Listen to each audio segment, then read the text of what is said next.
Always sometimes it's good to just yell about football.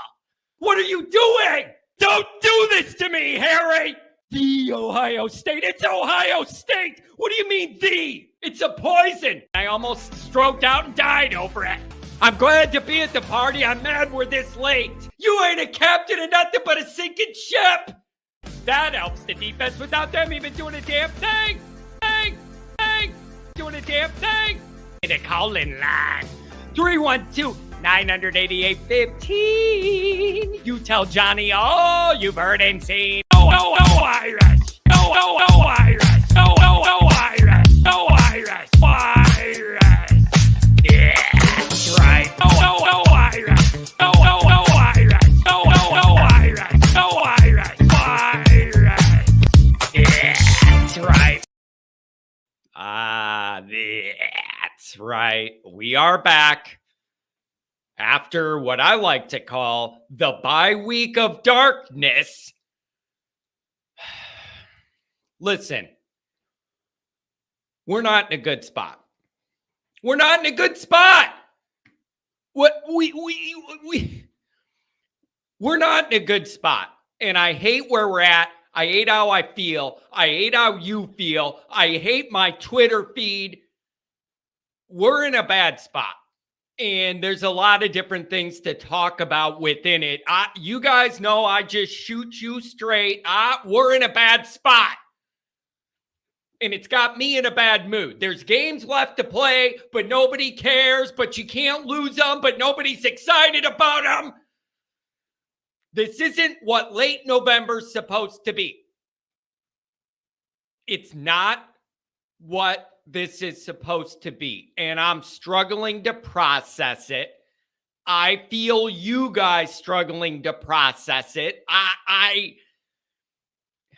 It's just so damn disappointing that you're getting into the nuts of the year here at the end where it all matters and who's doing playoff position and New Year's Six, and you're just not a part of it. You're not a part of any of it. But there's games to play, and you know we can't lose them, but nobody's excited about them.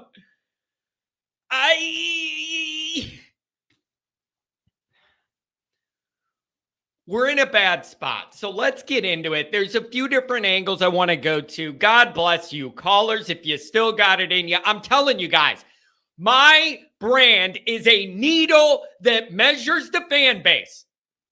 It is. It's really, really easy for me multiple years down the road doing all this. My YouTube and Twitter are a gauge of the fan base. Not that I'm important. It doesn't have anything to do with me. I read where you guys are at and shape my programming around it. And the measure is, this is a death march till the end and everybody's miserable and you got to win these games, but nobody's going to be excited watching them. That's where we're at. It's a shitty place to be. Welcome at 9:03. I'm sorry to do this to you guys. It's 9:03 on a Monday morning, and here I am going off, but I'm sorry. It just feels so icky inside. It just feels so... It's just so damn frustrating to see good football being played and to see an offense and to see people move the ball and to see them still have dreams in their life.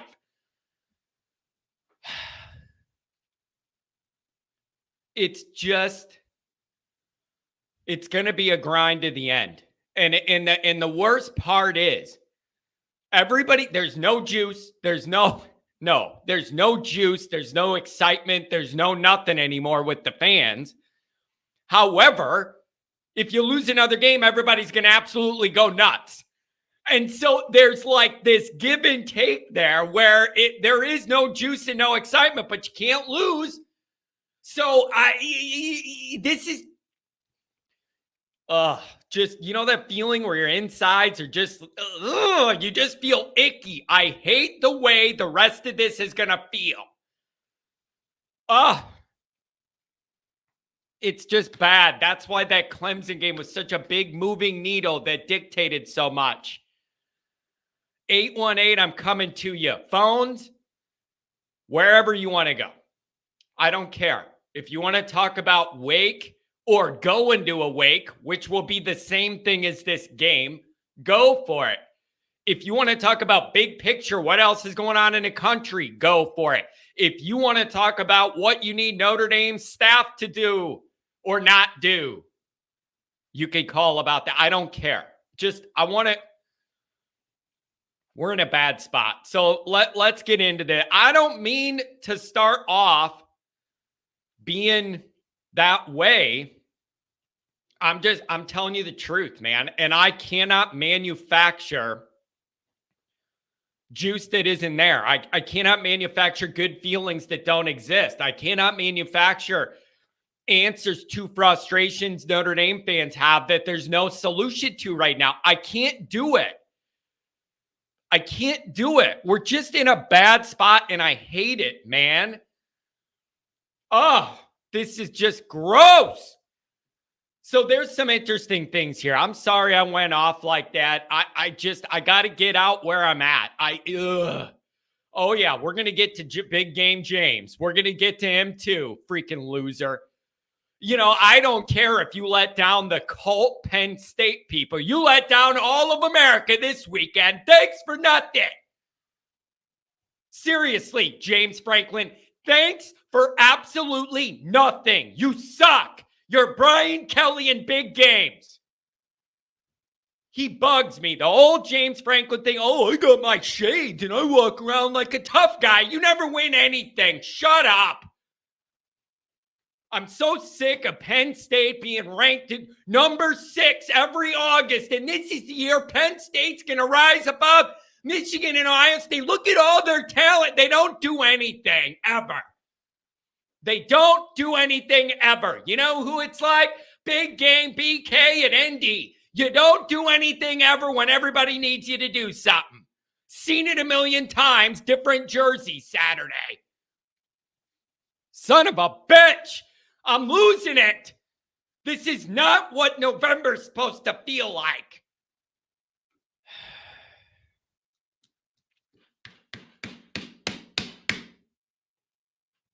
Welcome to the show. Obviously, you can find how about that transition? Welcome to the show. Obviously, you can find the program on YouTube. Do it. Subscribe if you haven't yet. Appreciate it very much. Give the video a thumbs up. That helps Johnny Boy out as well. Notifications that way you will alert every time a new episode drops. I know you don't want to miss it. Twitter, search bar, Always Irish Rat. Always Irish Shake. The Nature Boy. Go dog. Woo! Did you see That's another thing. Did you see the Nature Boys firmly in Michigan's corner? Everything's going against me, man. Everything's going against me, man. The Nature Boy himself is there at Michigan to stabilize things and support Jim Harbaugh, and he's out there tweeting all this stuff. You know, go blue, woo! Even the Nature Boy's working against me now. Come on, Nate. Bro, things are just not going well. And there's no easy way out. Things are not going well and there's no easy way out. I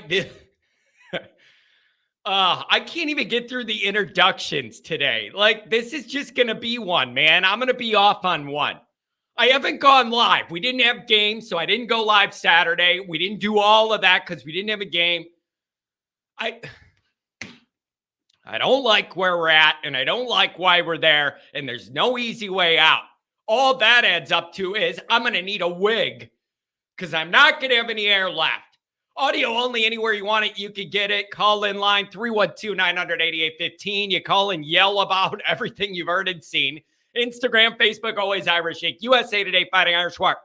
Read all about it. Patreon.com/Always Irish. Thank you to everybody who's joined. Mike Goolsby, former Notre Dame captain, and myself, we have a good time over there. Let it rip, as it were. Also, I would be remiss if I did not mention our leading sponsor of the call-in show it is ndsubwayalumni.com, a community specifically made for the Subway alums to gather, to enjoy Notre Dame, to enjoy the spirit of Notre Dame, get you a Lewski Shotsky to drink out of. God knows you're going to need it if you're going to the game this week. Give yourself a little false energy somehow. All the gear we got here, Subway alumni, the story of it all. It's a beautiful cause, close to my heart, because Notre Dame football would not be what it is without the Subway alumni. Let's check a couple chats. Let's see what we got here. Thank you for the $2 hour, Rodney. You're going to be the first one coming up. I'll bring you up and we'll see what you think here. When I tell you guys I'm a gauge, this show is a gauge of where you're all at. The numbers say it too. Like, you have that third loss, less people are interested. A lot of people check out of anger. A lot of people message me, John, I want to call you. It's just making me too mad. And I say, don't worry about it then. It ain't worth it to boost my numbers and have one more caller. Dude, if it's upsetting you in your mind, don't do it. Go for a walk. Go pet your dog. Like, I don't know. We're just all in a bad spot, and I respect where you guys are. That's why I'm trying to have open forum where you could call and talk out your therapy, whatever you need, man. Rudy, good morning. Always good to have a Rudiger here. $20 hour from Eric. It's really good to see you, Eric. Thank you for the donation. I hope you're doing well, my friend. I know you got to be frustrated, and you're in Michigan. I can't even imagine what that's like. My word. $2 hour from Ryan. Thank you very much, my friend. I do appreciate that very much. And then I highlighted a couple chats I'm going to go over. Then I'll get to the calls. 818, anybody else, feel free. I did a long episode with Goolsby for Patreon content last night, and we were both just feeling this vibe. It's dangerous. Where we're at as a Notre Dame collective right now, it's dangerous, and it ain't healthy. It's all negativity. There's no juice for the games. Everybody's in a negative mood. You're starting to see other coaches get fired, coordinators get fired. You're not seeing that at Notre Dame. That's causing a little anxiety. Do you take that as a bigger picture sign, or that's not the way Notre Dame does think? All of that's going on. You guys, we're just in a bad spot. And it ain't your fault, and it ain't my fault. This team has not performed when it needed to. Sorry. It's just the way it is. And nobody's happy. Nobody's happy. It is... John, you need the Sun Chance kid. John, you need to get an alcohol sponsor the way ND football is going. Dude, Pepto-Bismol. Seriously, Pepto-Bismol.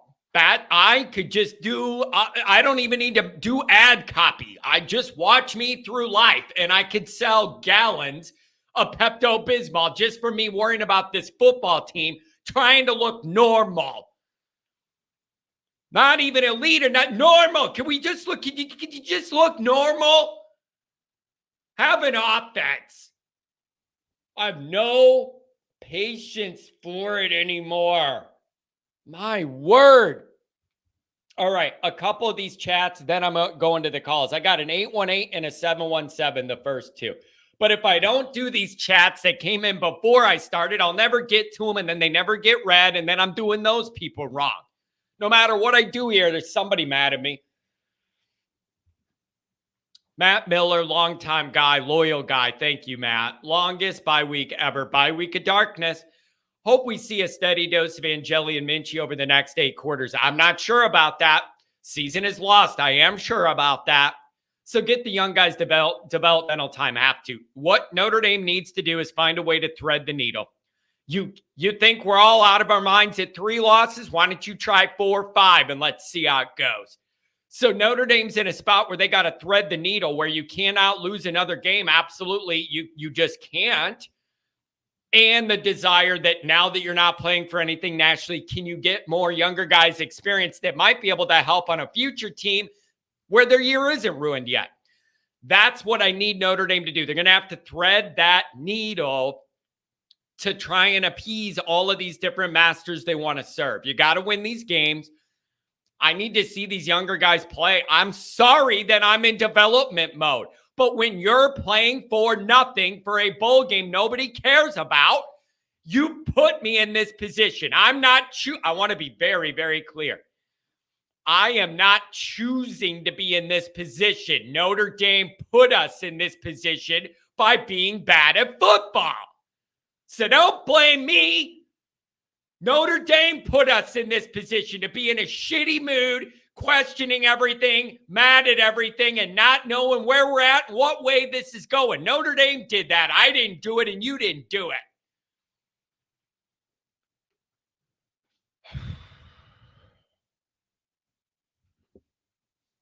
Mikey Poles, good to see you, buddy.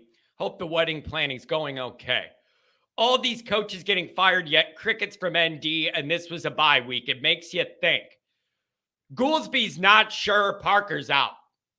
Whenever I get into this, like, is it just not Notre Dame to do it in the year? And there's all these circumstances with how Parker was hired, and it's a little unique. Maybe they just don't want to do it during the year. Hey, even James Franklin, the failure himself, blamed his OC and fired him after the game. So I'm just saying, maybe it's just not a Notre Dame-y thing to do. But if Marcus Freeman comes out after Stanford and says, we're doubling down on the Parker experience, year 2 is going to be off to the races, I'm going to have a stroke. I'm going to have a stroke. Aneurysm stroke combo. I can't handle that right now. I can't.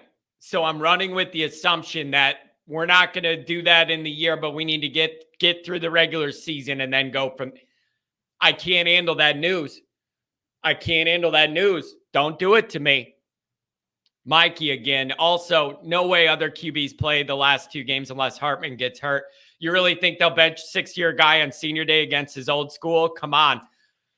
I get it, and they're probably going to say he's their best chance to win, even though he ain't playing great football and the team's not playing great offensive football, and you got to win these games. I understand. It's just, if you give me his stat line against Clemson, I bet you Minchie and Angeli could do that. Couple picks, a pick 6, no touch. I'm pretty sure those guys could do that against Wake. Whatever. There is no juice. I don't give a rat's anus about him playing his former team when we have 3 losses. I don't care. There's no juice. The Hartman experience is dead. You did it to make a run at a game people care about at the end of the year. You failed. It's dead. I'm sorry, but these last 2 games are just a death march. They are. If you have standards. If you don't have standards, then go crazy and be in the camping world, but don't be proud of it. You can't lose them. You got to win them. But there's no juice.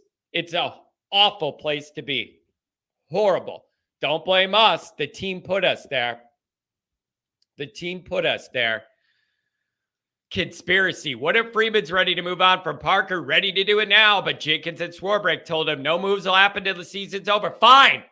Then at least if that happened, fine. At least I know you were going to get it. I'm not even sure you're going to get it at all, regardless of the timing. I can live with it being after Stanford. They're out there recruiting and you do something. I can live with that. I don't know. Anders got the same concern. Lame that Freeman didn't use the bye week for some sort of change at OC, demotion, etc. I'm worried he's sticking with Parker. 2, the A&M game's much tougher next year. Expect Urban. Again, nothing Notre Dame's involved in is ever normal. Everything Notre Dame's involved in as an extra kicker. And here we go again. You're going to go to Texas A&M week 1 with the new quarterback that's yet to be determined and maybe a new OC. We don't know. And now Jimbo's gone. It's just the best job in the world when you could fail and get handed, almost $100 million, close to 76, whatever million it is to not work because you suck. Great job if you could get it. He owes half that money to Jameis. He should literally give half of that 67 million or whatever he's getting to Jameis, because without Jameis, none of this would be happening. He lucked into that kid and rode it after that. It's unbelievable what he did. His ascension just off having Jameis. It's unbelievable. Now you don't know what's going to happen with their roster. Are guys staying or leaving? You don't know who the head coach is going to be. Is it going to take a while to get ramped up? Or do you get Urban in there and the whole place is on fire because it's Urban and they're going to give him oil money to get the talent and whatever? I don't know, but that's the other part of this, you guys. When you're frustrated, and if you're a Notre Dame fan thinking, to hell with this year, let's just get through this bullshit and get into next year. Clean slate. It doesn't get any easier. Who the hell's your quarterback? Who the hell's your OC? You got a tough SEC road game to start. There's no easy way out, Notre Dame people. There's no easy way out of the situations we find ourselves in. Look at this. Sam Guy, 69. First time on chat. Enjoy the podcast. With coach firings beginning, I hope Freeman gets the message and takes the OC issue seriously. Fans don't expect overnight success, just improvement. Sam, first things first, thank you for being a first-time chatter. Welcome, and I appreciate your message, and it's a good one.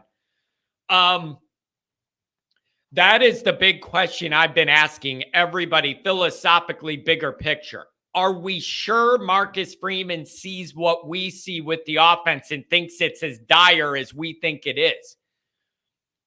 That's a big question I have, and I don't know the answer to it. Because Freeman's not going to play his hand in the media or say anything that gives you that insight because he's too smart for that. I am not sure Freeman feels the way we do about this offense. I'm not. He may, but it's in his brain and he can't show it right now. But until I see action, I am not 100% sold that he sees what we see and thinks what we think needs to be done needs to be done. I got to wait and see that. And that's giving me anxiety, man. It's giving me anxiety. C. Jones says that in the AP, James Madison's ranked higher than Notre Dame. Something's very, very wrong. That's where we're at. That's where we're at. And it is funny just because of the schedule we play and the schedule they play and that compare. But you know what? You lose a few games like we did. I can't really complain about anything. Cheyenne Navarni. My Kool-Aid cup is empty. Play the kids. It'll help you win next year. Yep. That is the large sentiment of a big swath of the fan base, and you're not going to get it. You're just not going to get it. We all feel like you got to win. You can't lose any more games, but also everybody's already moving on and wants the youth. That is the uncomfortable, untenable position Notre Dame football has put us in. We didn't put them in it. They put us in it. There's no juice. Everybody's over this year. You failed. The Hartman experiment failed. You're not reaching any of your goals, even the lower level goal of what was acceptable. You're not reaching it. Everybody wants to get to a clean slate next year, but you can't lose any more games. It's a bad spot to be. It's a bad spot to be. There was rumors of a potential offensive play calling change. Has there been any update, or is that just a bubble rumor? I haven't heard a word about it. And I haven't seen it from any other outlets. I haven't gotten any messages. I haven't gotten any of my inside texts that I get when something dumb happens. I'm not getting any of that. So I don't know what to make of it. But I only saw that report one place, one little rumor thing. There wasn't a lot that was attached to it. And I didn't hear that message from any of the other people I would usually hear something like that from on the inside. I didn't hear any of that. Okay, we're getting down to our chats now, and we'll go to the calls. Homer TD with the $10 holler. I'm sure you needed the bye week too, my friend. And I know I did. And I needed some of those games Saturday when we weren't playing to go the other way, though. Man, I had some rooting interests in my Notre Dame frustration. Saturday, I had some real rooting interests that didn't get accomplished. Thank you, Omer. I miss you. That's the other thing. I think I got to get to campus sometime. I got to get back to campus. I'm just feeling a little empty inside, and that even in the frustration we're in on the football field, it'll rejuvenate me. I need to get back there. Yeah, man, just frustrating stuff. All right, we got a few callers here, and let's see where we're at. 818 Rodney, good morning on a Monday, my friend, after the bye. There's no easy way out. There's no shortcut home. There's no easy way out. That's Is it. it an empty road? Yep. I love it. I heard that. You said that a few times. I was like, okay, that's got to be the song for Monday morning. Yep. I got to tell you, man, Notre Dame fans are in a really awkward spot. There's just not a lot of juice, and everybody's anxious and wound tight, and you want to like get past whatever comes next, but without losing. We're in an awkward spot, man. Everybody's struggling. Where are you at now? I will be in South Bend on Saturday in the stadium, actually. Well, congratulations, buddy. Tickets to the game. I'm going to be where you were, John. I'm going to be in the very last row with my back against the wall, literally. How did you get premium tickets to a funeral like that? Good job, man. I'm impressed. Good job. I mean, it's very appropriate. It's Wake Forest. Yeah, it is a Wake. Dude, so here's where I was at all weekend. Man. Frustrated, watching the other games, frustrated, seeing good offenses, frustrated, seeing teams fighting for playoff position or New Year's Six, frustrated. And we're on a bye, and you're just like this. It's a simmer of like frustration inside you. And like, I wanted to watch the other games, but it kind of hurt to watch them. Like, we're just in a rough spot. So, Rodney, I got to ask you, what's the short-term plan here? You got to find a way to not lose anymore and get some younger guys some playing time, I think. Thread that needle. That's the best Notre Dame can do right now. These remaining 2 games, it's the best. It's all you can do. Yeah, man, you got to win out. I still think, and we'll get, as we go a little further in this call, I'll give you a little bit of optimism, which I think we're being. I'll be honest, man.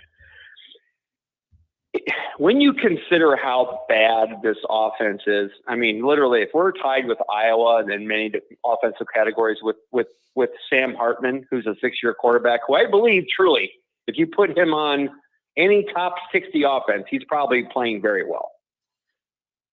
I still think too, those first 4 games, I think the receivers have a lot to do with why. What I mean is, like, losing Jaden Thomas, he was such a good leader. And then Colsey, and then when you lose Mitchell Evans, it's just, I mean, it was already bad before Mitchell Evans went down. I think you're just seeing, there's not enough development happening there, man. I'm sorry. It's not happening. Chance Stuckey might be a great recruiter, but he must not be a great coach. I'm just saying, I'm just going with my eyes. I want to believe he's good, but now, I can't believe it with what I'm seeing there. Now, all right, Let me push back. Let me try and play both sides of this. What if I said back to you, half the guys, more than half of the guys he's working with are freshmen that in a regular situation, they wouldn't even be on the field at all. They'd be developing behind the scenes. If you had appropriate depth and progression over the years at wide receiver, you should have juniors and seniors playing now. And those guys shouldn't even have to be out there, and their bodies aren't ready. And you're expecting them to carry all this weight that freshmen built like them are not meant to do naturally. What would your response to that be? Would you still expect more development? Like, I hear you, but they're coming from not a bad spot to start. Man, I'm not 100% sure, man. That's the thing. I don't know. I'm trying to figure this one out. I'm like, is it that? Is my eyes deceiving me when I see other freshman receivers and other teams making big plays? I know Greathouse and Rico Flores have made some good plays. Actually, I would not say so. Okay, maybe you're right to push back a little bit, because I will say I think those two have developed very well for freshmen. I'll say that. What's wrong with Merriweather, man? Does that guy even care about football? And I don't mean to say that. God bless him if he's just going through something horrible in his life. And, I mean that. Maybe that's what it is. But what is wrong with him, man? I mean, just overall. And, I know Tyree just made the move this year. He's made some great plays. He's also made a couple bad ones. But, man, I don't know. Maybe that's not what it is. Maybe it's just horrible offensive play calling. Maybe Hartman some people, when they get that kind of money, they're not as motivated. I don't know if that's what it is either. I just hate seeing a team that's like should be at least a top 40 offense. I mean, at least with what they got, I would think. Top 40. You're asking. And you got a really good running back. You got very good running backs. Yeah. I'm just going to keep coming back to what I really think. At the end of the day, man, I just think Parker's a terrible offensive coordinator. I'm trying to be nice. I think he's a fantastic tight ends coach. I just think he's an absolutely awful offensive coordinator. I mean, I heard Goolsby talk about it. He's the player, the former player, and he's broke it down.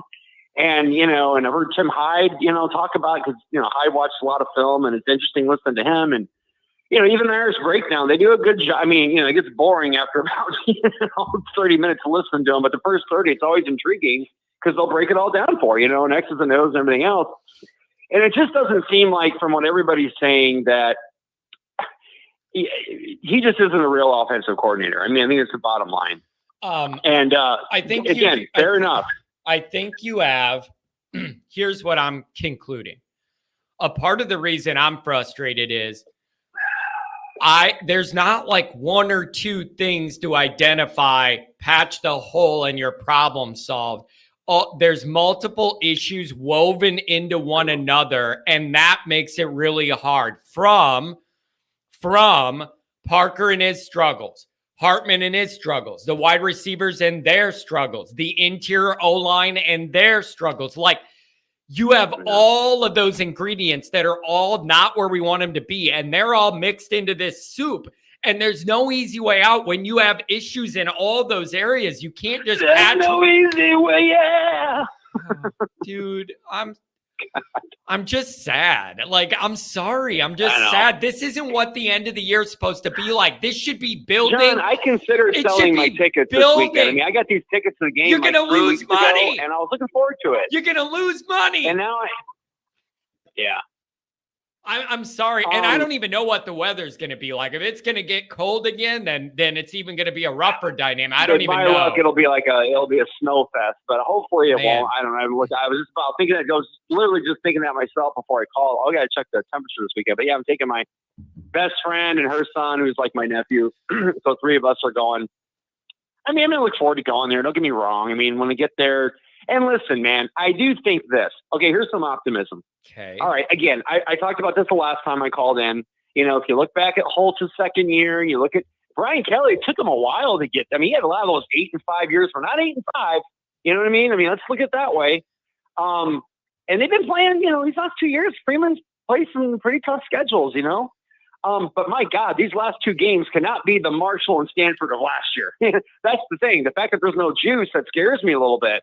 I hope that they're taking this, super serious because, listen, if we get to 9-3, I do think there's going to be a little juice for that 10th win because that, having that 10 win, being a 10 win program, I think that's important. It really is. Yeah. And so I think after the season, once we get that 9th win, assuming that happens, I think the juice will come back up a little bit, John. I think we won't be as down again. I mean, I've seen you throughout the years get like this and then get lifted back up. And then look at last year. We had 4 losses.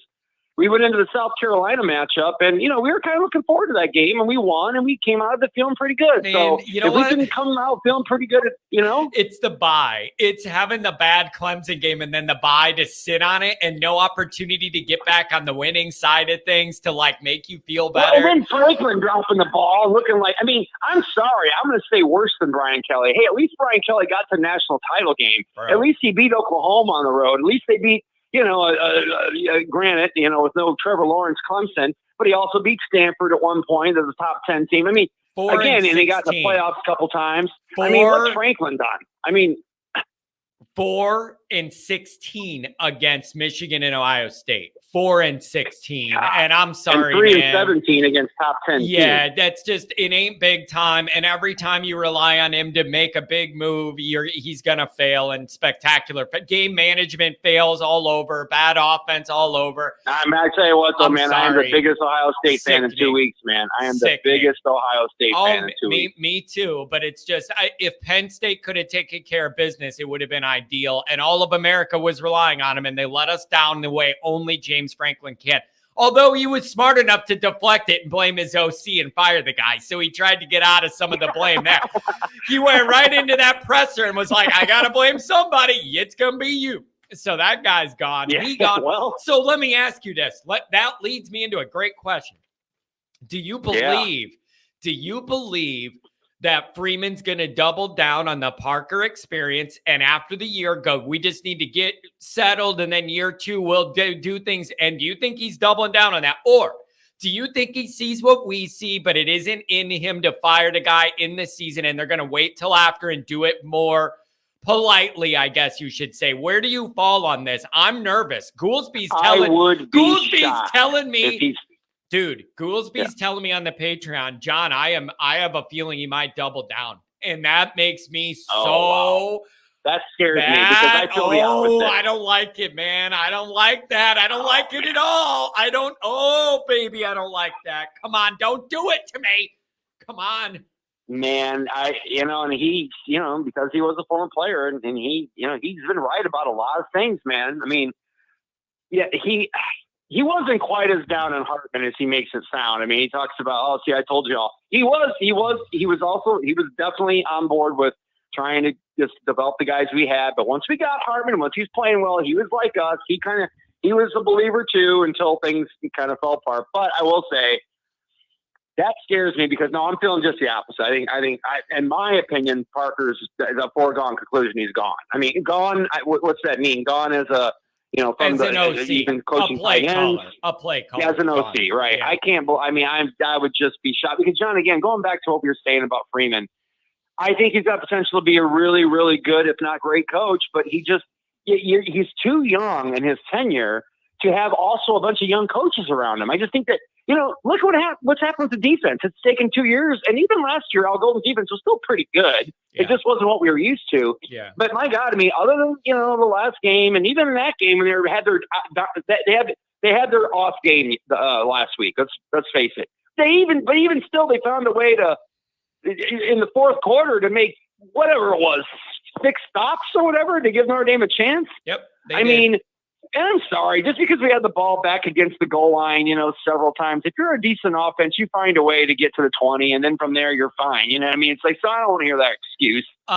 Do you think that, are you going to see any changes out of this second bye, maybe with the offense? Do you expect to see any little wrinkles to maybe they could be more efficient? You're not playing defenses as good as Clemson or Ohio State or Duke or whatever.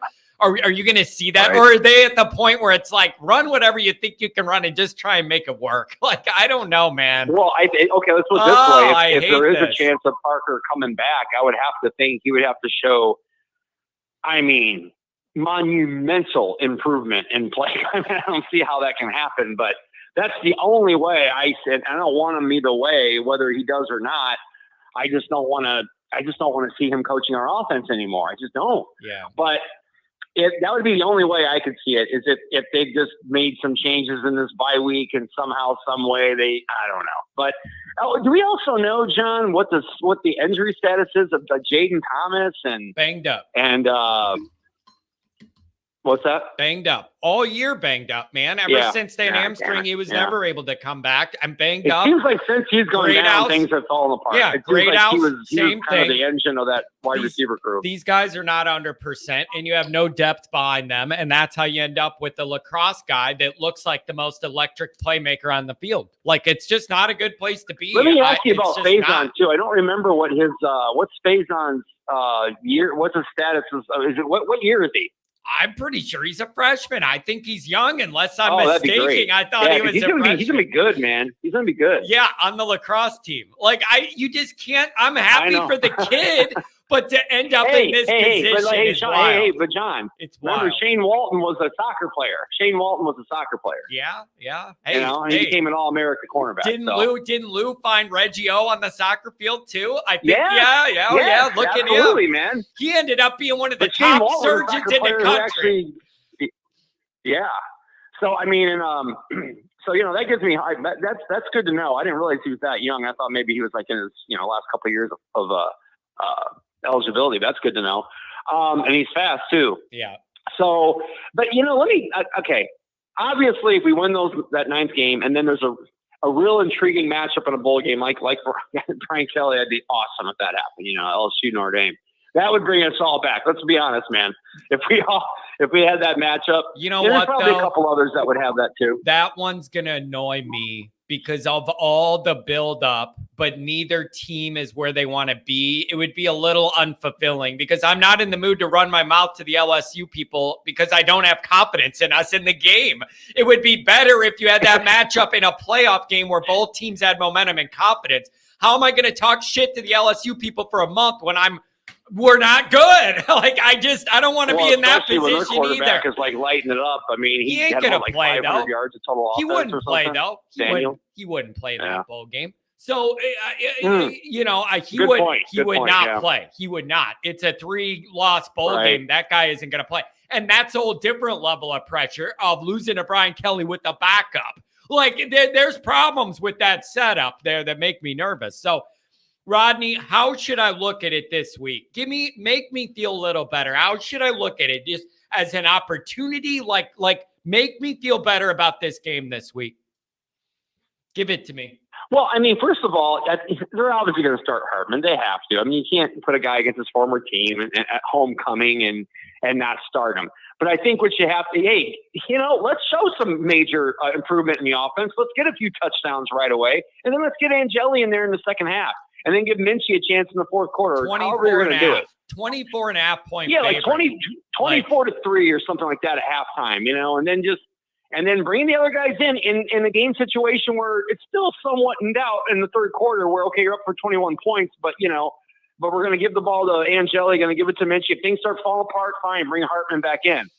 That's how I think you handle it. I think we're going to be fine this week, dude. I think we're going to win relatively easy, if you want me to be honest with you. Yeah. This team plays well when their backs are against the wall. When we expect them to have checked out, they never do. That's the great thing about this program. It's a great thing about Marcus Freeman. So the optimism here, John, is I don't expect this to be anything like last year where we were coming off of the whole preseason we put into the Ohio State game. We came in, we showed ourselves proud, until the last few minutes of that game. And then we had nothing left against Marshall and whatever. But, so I don't think what's going to happen these next two games is what happened at the early part of last year. And that's how we know there's market improvement. This is the optimism I was talking about. I know it's not what any of us wanted, especially bringing in a 6-year quarterback. That's the problem, John. I think if this had been Angeli or Minchie starting this year, I think a lot of people would have been predicting 8-4, 9-3. Oh yeah, yeah. I really Hartman do. But moved that because needle. of Hartman, that was going to change. Yeah, but with the offense being the way it is, obviously, when you look at statistics, not knowing who his quarterback is, well, yeah, a team like that would obviously probably lose many games. To see that they've only lost 3, and oh wow, we must have a great defense then. So that's the optimism here. Is that I feel like this team is much better than the record shows, and I think the team wants to prove that. I hope so, again, man. Let's go out there and tear apart Wake Forest, put them on the Wake, not us for a change. Yeah. Give these backups a chance. Yeah. And start showing some improvements towards what we're going to look at for next year. I think the future is exciting. I got to be honest, we haven't talked about Jimbo Fisher yet. That didn't shock me, but it did surprise me. I didn't. The thing about Urban Meyer, though, John, and I don't think people forget this, wasn't the reason he left college football because of his heart issues? Now, he's older now than he was then. Is his heart miraculously recovered? That just seems weird to me that he would go back and coach in a big-time program like that with that kind of pressure. I wonder if his heart issue was heavily exaggerated to make whatever move he felt he had to make then. I'm not saying it doesn't exist, but it wouldn't surprise me if he played that up a little bit for a soft landing out. And if he does take that job, it's going to make me think that it was all BS because you don't just – you can change your lifestyle, and I guess the few years of not being in that pressure can maybe, I get that. But, he's older. I don't know what his age is now, but, boy, what an intriguing matchup that would be. Urban Meyer against Marcus Freeman, game 1. Hey, that oil money talks, man. I think he's going to be want to be there. Hey, man, thanks for connecting on a Monday. You made me feel a little better. Anything on the way out? Thank you, man. No, man, just again, I think it's better than we think. Does that make sense? It's not as bad as it looks. I think it's better than it looks. Marcus Freeman's in his second year, man. We just need to keep improving. And as long as we win these next 2 games And, like I said, we'll see who we match up with in the bowl game, so we can't talk about that yet. But I will say, I still think there has been improvement in the program. I'm not just saying that. But we went backwards offensively, actually, because, Reese left and we had a chance at Ludwig. We didn't get him. And I think you're right, John. They panicked. So, look, man, it's going to get better. These we're used to this shit, man. Let's be honest. Yeah, so, I know. All right, buddy. Hey, you take care. Have a great day. Tell Goolsby I said hi. All righty. Thank you, man. Good start. His energy is a good start to the week. All right. I got a 707 419-318-859. You guys are going to be the first bank up. 707. Happy Monday. Hey, John, how you doing today? I'm just in a weird spot, man. I'm just, it's just, this isn't what it should feel like at this point in the year. And it's just frustrating and hard to kind of process and not let yourself be just negative about it. Does that make sense? Absolutely. It was just like hearing Rodney or 818's singing voice, kind of. Yeah, exactly. There's no easy way out. There really is no easy way out. Like this is, Notre Dame's in a tricky little spot here. So I want to ask you, where were you at over the bye week? Were you like checked out? I don't even want to think about college football. I don't want to watch these games. Like they make me mad. Or were you all invested? And did any of your Notre Dame thoughts progress over the 2 weeks? Like, or week one into this week? Where are you at here? Well, John, my friend, as you know, as Irish fans, we can never truly check out. Yep. And it follows you. It's always with you. It's always with you. Yes. Absolutely. And the thing about it is like,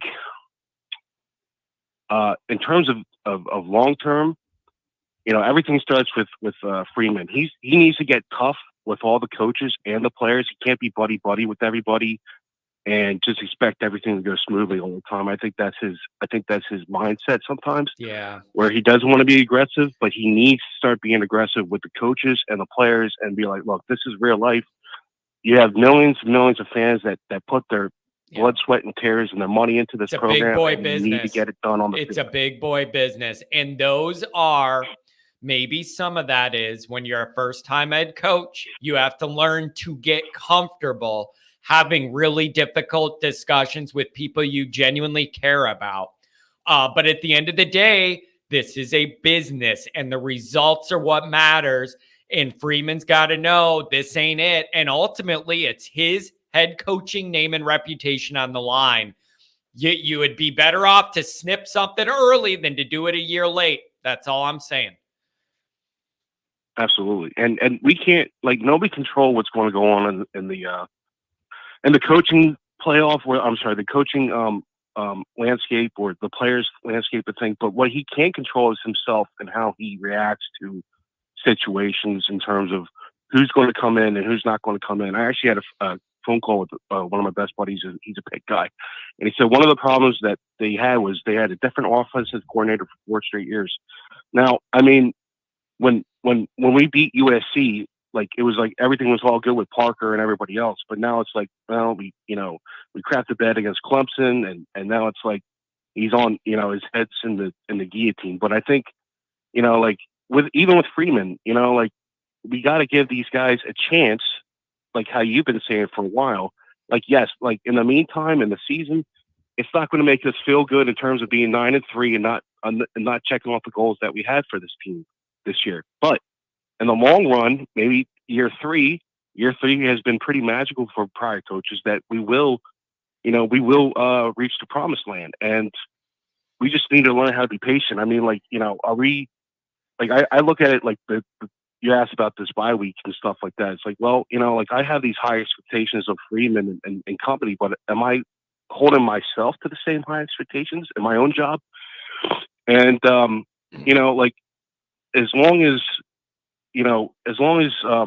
we stay supportive and realize that, hey, like, look, we're getting I'm getting a lot of feedback from Penn. I live in the middle of Penn State country and everybody's been saying, hey man, you guys got a lot of street cred for your schedule. That schedule with Ohio State, Louisville, Duke, USC, that's like one of the toughest in the country. And we're getting that notice, and it's not like we're not too far from turning these games into victories. So I think it's just a matter of staying patient and staying supportive, and we'll always be loyal. So not only always Irish, but always loyal to this program. Yeah. And you know what else too? Like there is all this negativity and some of my coverage has been about that. And then I'm putting out a video tomorrow morning about, and I think it's just going to be called The Bright Side. And I'm trying to balance it out and be fair and go over the areas of the program that are progressing, the areas of the program that are good enough. The recruiting, the overall talent is getting better. I know nobody wants to hear that right now. I know that. But objectively, there is more overall talent and athleticism coming in the program. Like there are positive things. The high end, when this Freeman era is at the high end of it, it's very high what they've been able to accomplish with a couple of these impressive wins. It's not all bad, but right now in the moment, man, this is just not what all Notre Dame fans were hoping the end of November would be like. And it's just extremely deflating and frustrating. And it just sucks the joy out of even watching other games. That it's just hard. It's hard. It is extremely hurtful, but at the same time, I mean, I was talking to Pat earlier in the chat, and I think we all had like the basement was probably going to be a 9-3 record, and so like at least our predictions are like right in line. So we obviously know this program, and you've been the biggest advocate of supporter of Freeman. I think you're onto something, and people in like a year or two see that you called it early and things will turn around. So I know it hurts right now, but it's going to turn around, and it's always going to we're going to return to that former glory. Just like, hey, I just want to add quickly, happy 30th anniversary for our great victory over Florida State 30 years ago. There you go. There's some positivity. I like that. I like that a lot. And then, and not what happened after it. But we won't talk about that. So, man, we're in a little bit of a tough spot, and I do agree that it's really easy to just get sucked down the negativity rabbit hole and never get out of it. And on a bye, you're not able to go get another win and pull yourself out of it even a little bit. And I'm feeling some of that, but I'm trying to look at the other side of it too. But there's some tough decisions that have to be made here with the quarterback, with the OC, with the overall philosophy Freeman wants to run and build the there's things we got to see take shape here. Anything else, my friend? Thank you for the call today. Really appreciate it. Well, absolutely. It's good reconnecting with you and not being the natty daddy king today. But hey, I just want to ask your opinion. What do you think of what do you think we should do with the quarterback situation for the next couple of weeks in the bowl game? I do not think they're not going to play Hartman. They're just going to. They know they can't lose any more regular season games, and they feel like Hartman's their best chance to win. So I think he's going to start, and then they're hoping to be able to get Angelling in if they can, but it depends how the games go. As for the bowl, that's a lot different. I don't know what Hartman's going to want to do for the bowl. I don't know if he has NFL dreams or training. I don't know if that's realistic for him or not at this point. And is there a scenario where Freeman and them maybe say, maybe you want to go do that, and then we could give a start to one of the younger guys and see what we have? That I could see being more realistic than a starter change the final two regular games. Yeah. I'm hoping that these younger guys, get some actual playing time into the next year. Obviously, we all want to see a 2-0 regular season finish, and then 3-0 for the year, and then to have something positive build on. But that all depends. One final thing. I know you got all the colors and stuff. I had sent you.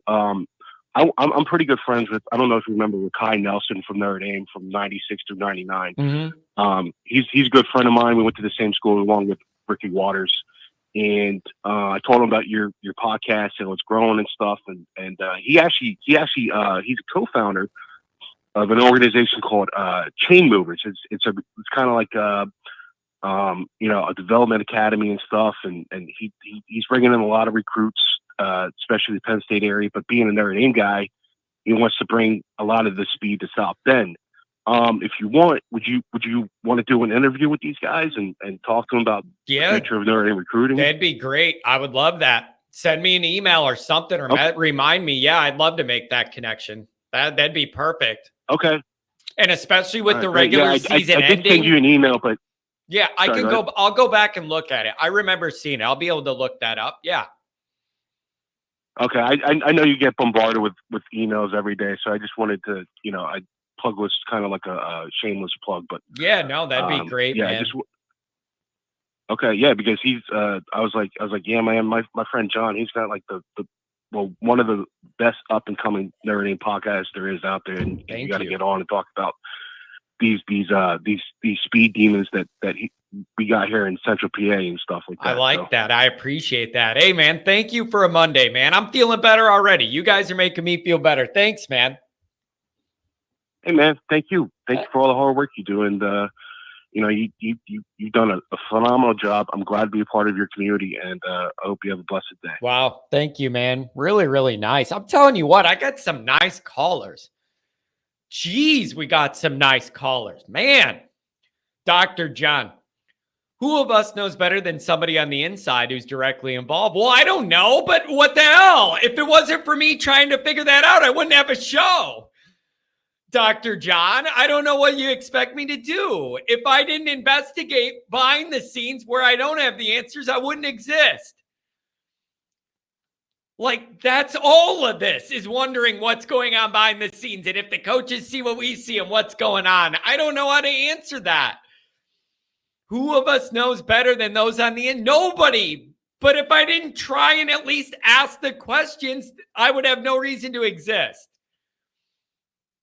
Like, I totally get what you're saying, but it's like, I don't know.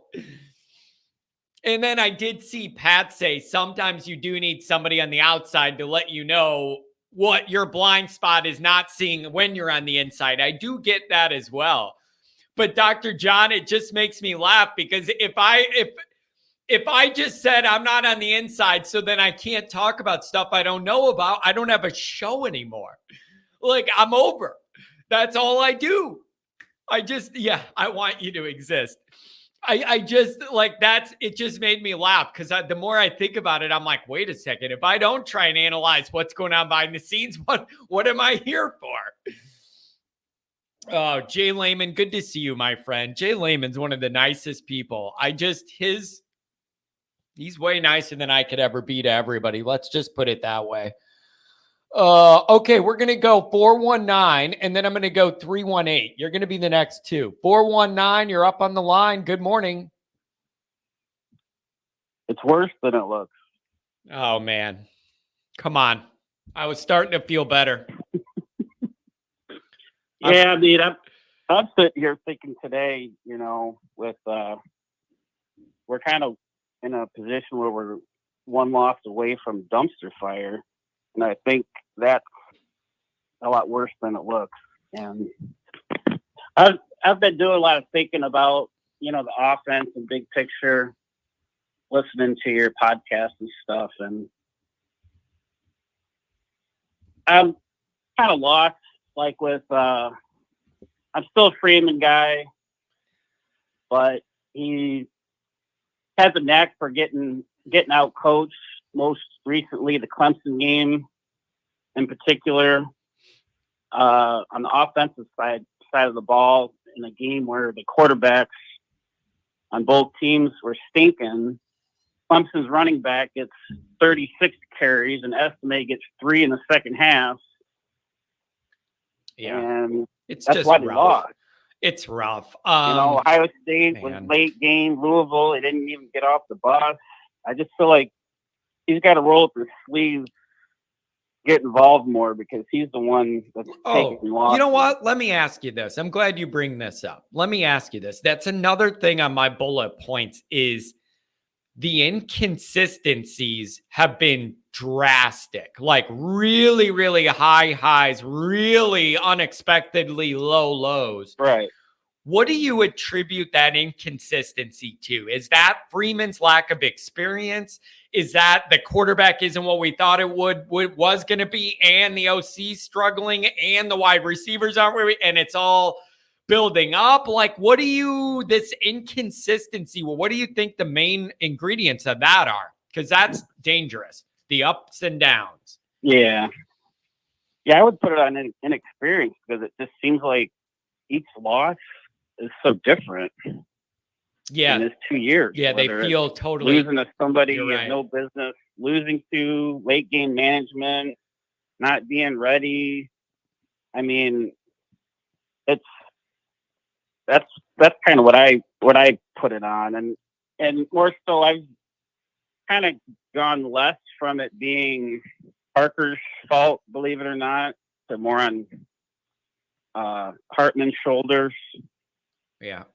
And I never thought I'd get that way, because I've been on Parker from like week 3. But yeah. I did some rewatching before I canceled Peacock this last weekend. And I mean, play calling leaves a lot to be desired. We're not doing anything drastically different. I think it's more a sequence of plays than it is the actual plays.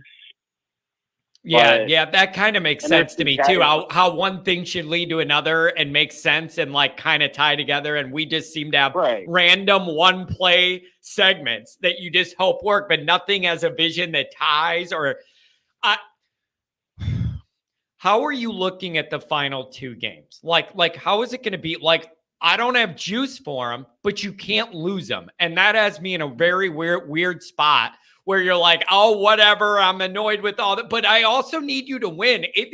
It's a weird spot to be in, and I don't like it, but that's how I feel. Does that make sense, that sentiment?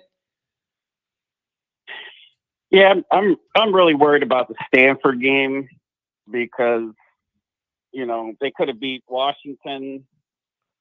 And with this offense the way it is, I'm not confident in beating anybody right now. And you know what else? It's going to be sleepy old Palo Alto, last game of the year out west, right. Like at night. They're not good either. Like, that has all the fixins and mixins for like a frustrating night.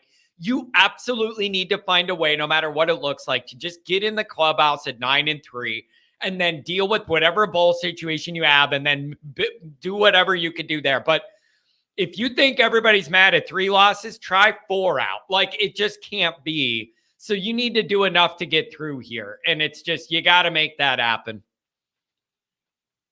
Yeah, I think a good way to do it is maybe give the other guys a couple of series in the course of games. I mean, that's assuming that the games are going well for us, I suppose. But I just feel like I'd like to see Freeman get out in front of this and say, we're trying to win the game and prepare for next year at the same time. It's very I don't tough. know if there's ever been any. It's a very tough needle to I don't know thread. if it's ever been handled like that before, but it's I feel like that's what the missions need to be, though. Like that's kind of what I need. And again, I'm not asking for anything wild. This is the position they put us in. So I need them to try and thread that needle. And the other thing I like about what you said about those quarterbacks, because here's what I hate. It's the end of the game. It's garbage time. Then you put in the backup and you don't run the real offense and they don't run the real defense, and we're all kind of over it. And then they tell you they're getting their guy experience. That's not experience to me. Experience to me is in the moment where you're running the real offense at real pace, playing their defense, and you have your starters out there. That's a real sample size. Not running out the clock or taking a knee and not doing. No, give me that. Yeah, and I think Jeremiah Love is the most explosive, maybe the best player on our team, and he's getting scraps. Yep. And I want him ready to take over next year. I mean, the guy, we heard all spring practice how Freeman kept saying how he flies. Every time he has the ball, he flies. Let him fly then. I mean, how many touches is he getting? Yeah. It's frustrating. That's another part of the offense is I know what parts aren't working. I don't think they're doing a good enough job of highlighting the playmakers they do have. And you know who they are? GD Price is a playmaker. Tyree at certain moments. Love, get those guys the ball somehow in space. Do something. You're not getting wide receiver production, so give it up. Highlight these guys that can fly with the ball in their hand and find a way to get them the ball. I know. There's no easy way out. That's the theme of the rest of the year. Cue the theme song. There's no easy way out, bud. All right. Well, thanks for taking my call. No problem. It's good touching base with you. And also, I appreciate your humor in dire circumstances. It makes the whole group feel better. Thank you. I'm trying. I know you're creative with it too. And some of them are depressing, but I laugh and I shake my head and I go, Mark. I just shake. It's so sad, but right on brand. And I shake my head and I'm like, buddy, like everybody has their way of processing things. And I love yours. That is such a creative, good outlet. And, oh, buddy, hang in there. Okay. Hang in there. All right. Have a good one. Yep. Bye. Anybody who doesn't know, that was Mark with Glasses, the creator of this chain, who delivered it at the tailgate and makes some of the shorts you see that are funny and mixes me in there and does the stuff. That's Mark with Glasses. Great guy, man. Him and I share a lot of a brain, and I am scared for him because of that. It is some of the things that wires up in his brain like mine. You might want to get checked out, buddy. Woo! Rough. Andrew, you aren't fixing the issues this year. They need to overhaul the offensive system and hit the portal for at least 2 wide receivers. The issue is, Andrew, how is Notre Dame ever going to really succeed in the portal with wide receivers when they're not really allowed to take undergrad guys, and anybody that's a grad transfer wide receiver isn't that good, or they'd already be in the league? Like, again, there's no easy way out. They don't let them go get the younger guys and get them to transfer in as a sophomore or whatever. And then the older guys, if you're a grad transfer, if you're good, you're going to the league already, and you wouldn't be a 6-year grad, a 5th-year grad transfer. But yeah, only if it's basketball players. I don't understand. Shrewsbury's getting younger guys in. The football team can't. So, well, okay. But where did Ben Skorana come from? Is that not a one-off because he came from Brainiac U? Like, I mean, maybe that's a good point, but Ben Skorana came out of Northwestern. One of the, like, them and Stanford maybe have tougher academics for football players than Notre Dame. So maybe that only worked because he came from Brainiac USA. There ain't no easy way out. Bro, this football team, it stresses me out, man. Kent! What are you... Kent, come on, man. Don't do this to me, bro. You got... I said I couldn't wear it. I never said I couldn't hold it up and hope I could wear it.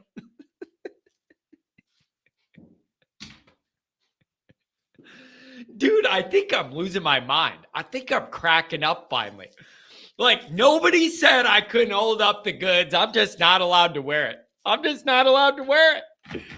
Unbelievable. All I'm telling you is, Kent, I'm telling you this right now. You could laugh all you want in Notre Dame's problems. You can make fun of me. You could like me losing my mind and my hair falling out and my Pepto-Bismol promotional commercial deals, all of that shit. All I'm saying is you guys need to take care of Michigan this year, buddy. I'm already getting nervous about that game on your behalf. America needs you to do some work on that one. 318, let's make it great. Welcome to the show on a Monday. Good morning. How you doing, bud? I'm a little stressed out. I'm wound a little tight. I mean, I can see why.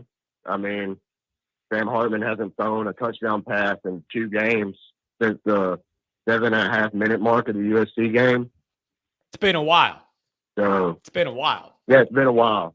Yeah, And it's not great. since then, we got our ass whooped by Clemson and beat the hell out of Pitt. And even in the Pitt game, he didn't get a touchdown pass. Yeah. It's a little frustrating.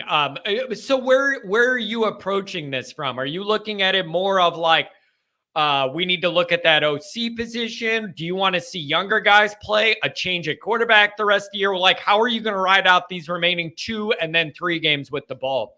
It's not an easy place to be. There's no good answer, by the way, to my question. There's no good answer. No, there's not a good answer because, like, everything that we want to happen is probably not going to happen. And when I say that, they're going to keep Sam Hartman out there the rest of the year. They're going to have to. Like, he's the most experienced quarterback we got, and we're trying just to get through these next 2 games. Like, we just got to just shuffle our feet through the finish line on this one. Yeah, you got to – I think you got to thread the needle of you got to win out, and I want to see younger guys get a chance too, because then I actually feel like you're working towards some kind of progress for next year and some reps there. And so I need you to thread the needle, win these games, and where you can, when you can, get the younger guys out there. That's I think the best we could do right now. Give them our position. I don't know. I think a lot of this is going to come down to effort, who wants to be out there, and we can just see through the wide receiving core. A lot of them, they're just going through the like at this point. Like, I don't know what the deal is with that. When our best receiver is a walk-on lacrosse player, yeah, it's the rough. guy that always puts out the most effort is a lacrosse player. Yeah, you know what, man? Pretty sad. I'm really glad you're bringing that up, because while I am thrilled for that guy to get this chance to emerge on the big stage, I am thrilled for him. But for the program, that is a major red flag that we're even in the position for that guy to be able to do that at that, because we need it that bad. Like, it's just, I'm happy for him, but it is a signal that the program in where I need it to be when you're in this position. Both could be true. Both are true. No, it's not in a good position at all right now when you're having to rely on walk-on lacrosse players. That's a very terrible position. I don't know if that falls on just having, still a very young receiving core.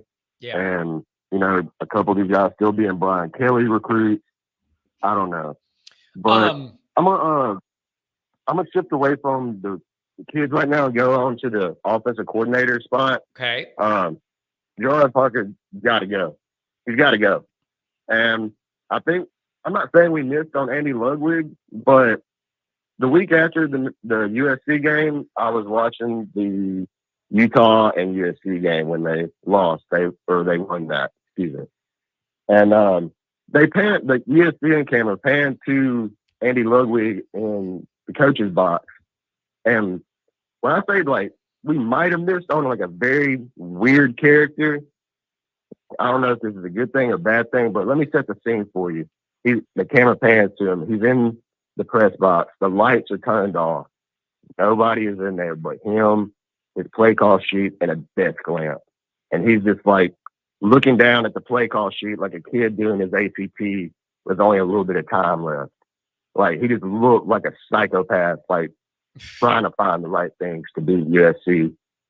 And I don't know if we perhaps need a psychopath on the offensive coordinator position, but, I mean, it can't be any worse. Do you believe He that? looks like he knows. Do you think Freeman sees what we see and it's not the Notre Dame way and he doesn't want to publicly make a big deal and do it now and ride out the year, and then maybe after Stanford he'll make an announcement? Or are you concerned that he's going to double down on all this? I want to say that he's not going to double down, but just knowing that, like, he doesn't want to leave his friend out to dry, and I got a feeling Parker might be staying. Oh, buddy. As much as I want to say. Oh, buddy. He might. Yikes. He might be staying. I'm not. I mean, because, like, honestly, what other offensive coordinators are out there right now that we just got to have? You know what I'm saying? Like, what offensive coordinator comes to mind other than probably Ludwig, but they just got him back to Utah. I think Like, maybe you other than learned. that, who would you want? Maybe I mean, you want. I mean, Jimbo's out of a job. You want him as an offensive coordinator? How much do you value experience in this? Now that we've seen Parker do it without, and he seems limited, how much do you value that the next guy's been around the block? They have to be. I mean, it shows that like you can't just have a super young kid out there trying to coach. Which I'm not saying Gerard Parker's a super young kid, but you can tell he's inexperienced. Like you can really tell the inexperience is showing. I don't know. I feel like having an older guy up there with a lot more years on him would do us wonders. But I just don't know who that would be at this point in time. Yeah. It's just, man, these are just, it's not what we wanted this year. And I don't know. And then the other question is, how do you feel about the quarterbacks, both for the rest of this year and then moving into next year? Do you want to see them get the younger guys experience? Do you think they're going to go to the portal, or do you think they're going to stay in a house? How do you want to see them navigate that? Like when I say there's no easy way out, I mean, even after this year, you have other issues that are huge ones you got to get right leading into next year. There's no end in sight to the stress. Oh no, I totally feel the no end of sight to stress, but we're gonna have to just push through it. And I mean, I say we stay in house. We're gonna have to. We've seen this portal for quarterback is just a super hit or miss thing. More miss than hit. Yeah. Like we've seen this through Jack Cohn and we've seen this through Sam Hartman now. Like you're not, unless we can just get an undergraduate kid to transfer, which Notre Dame is not, we might have to roll with Jelly or Carr or Minshew. And I'm not opposed to that at all, man. We need to get these kids some hours clocked in. You know what I mean? Yeah. We got to get these kids clocked in. Yeah, it's just coming to Kyle Field next year, like which I'm gonna try to go out there because like living out in Austin, it's only like a 2.5 hour drive. I'm gonna try to make it to that game. Man, it's just gonna be. There's a lot of big decisions to be made here that are going to shape Marcus Freeman's tenure. Like we're getting through that feel it out phase, and it's got to be like not the heat from like the administrative level, but just the fan pressure to kind of start tightening it up. It just, things feel a little loose. The feeling like just to tighten it up a little bit here with the on-field stuff and a little more put together. So I don't know. This is just, it's uncomfortable territory where we're all at. I just have an uncomfortable feeling, and that it's just rough. Can I bring up a point that you and Pat were talking about the other day on the show? Sure. When Pat had his comeback? Sure. Y'all were saying that y'all don't like to criticize the kids and whatnot, you know? Like I'm saying like if they had a bad game or something, but if they consistently play bad and not like calling their names out and criticizing them. My point of view is this is, I believe these kids became a lot more, I guess, open to being able to be criticized because they're making money now. They're making more money than a lot of people will ever see in some of their lifetime. Changes the discussion. You don't get to play the kid card when you're making that kind of money. You change it. Yep, you're right. You're right. And to me, it's like when y'all became open to making that much money and like making this basically you're an employee of the university wherever you go. You know, I believe that opened you up to a lot of criticism. You know, I think these kids should be not judged, but like critiqued a little bit harder than they are. Because like, they're not playing this for free anymore. Like, they're actually making a check off of this, you know, and I feel like we can criticize these kids. I'm not saying, you know. But Hartman, I don't feel bad criticizing Hartman at all. The guy's made well over $1 million, if not close to $2 million, from going to Notre Dame on a one-year rental pay deal, and the guy's damn near my age. I do not have a censor of criticizing he's 3 him. Years younger than me. I mean, come on. He's 3 years younger than me. Like that's what I'm saying. Like not Parker. So Hartman did not uphold his end of the deal. to me, that deserves to be benched.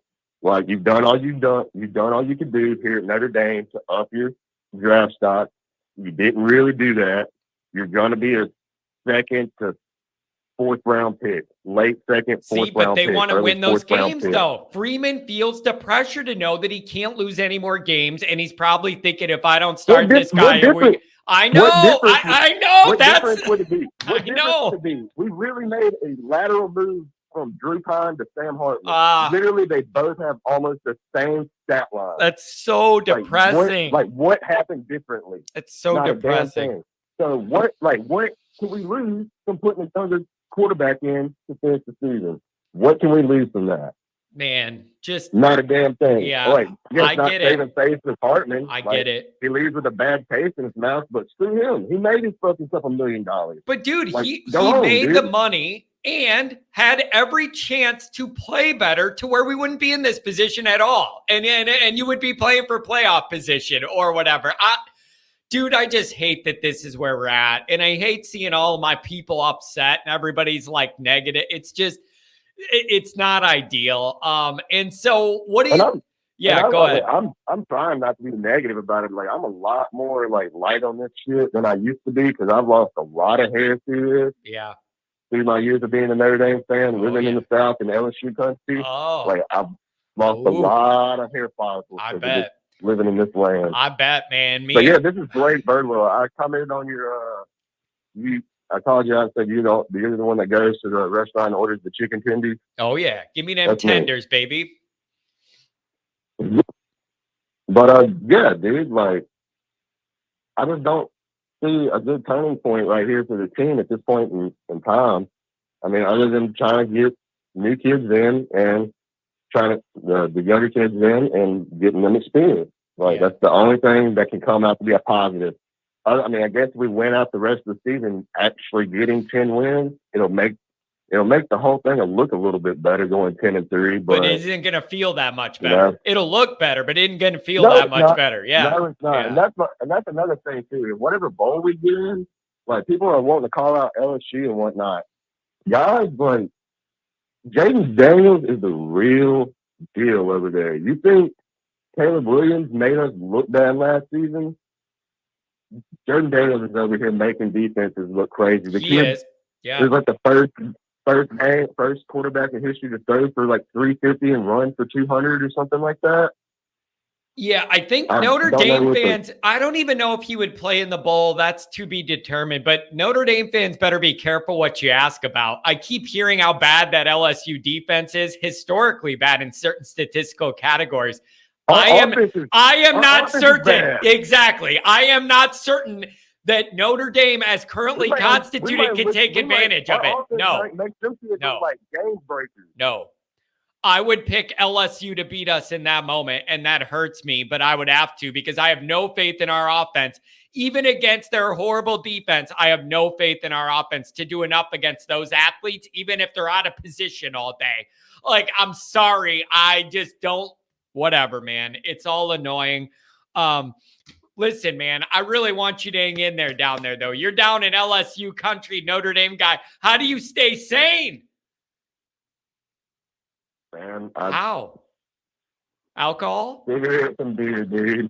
When I get off work, cigarette and beer. When it's the off season, I can be a little bit more relaxed. But when it's during the season, going to my local bar and drinking a couple brewskis. That's it, man. Trying to let it subside. Yeah, you got to knock the edge off a little bit. Knock the edge off a little bit, man. Hey, God bless you. Hang in there down there. Anything on the way out? Thanks for touching base from Kellyland. Hey, man, it's no problem. Thanks for taking my call, John. And one last thing, man, go Irish. There you go, man. Let's go get Irish. 2 dubs and get the hell out of here. That's it, man. That's what we need to do. I like having I'm going to tell you what. We don't get too many Louisiana people that are Notre Dame fans. Like Florida has a bunch, but man, LSU, if you got a Louisiana Notre Dame person, that's golden. And not Al, but I like having some representation down there. God, Mark with glasses.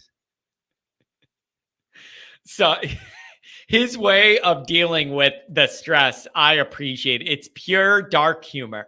Saw on a message board, Freeman wants to replace Parker with Brian Ferenczi, keep the offense rolling. Oh, it's rolling over in its grave.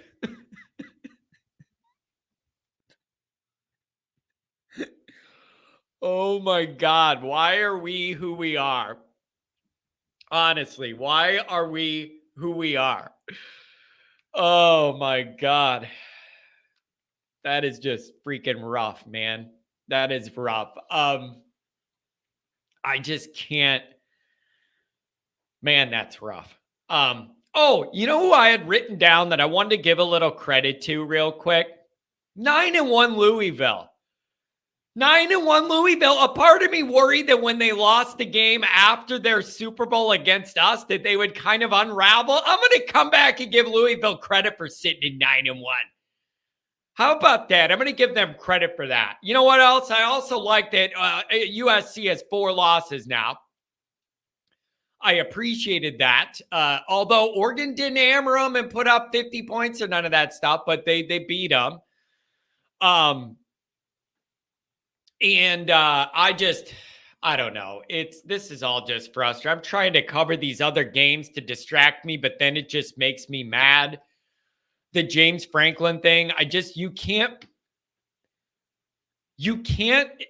make up just how disappointing James Franklin is. It's purgatory. It's the same thing I said with Notre Dame and Brian Kelly at the end.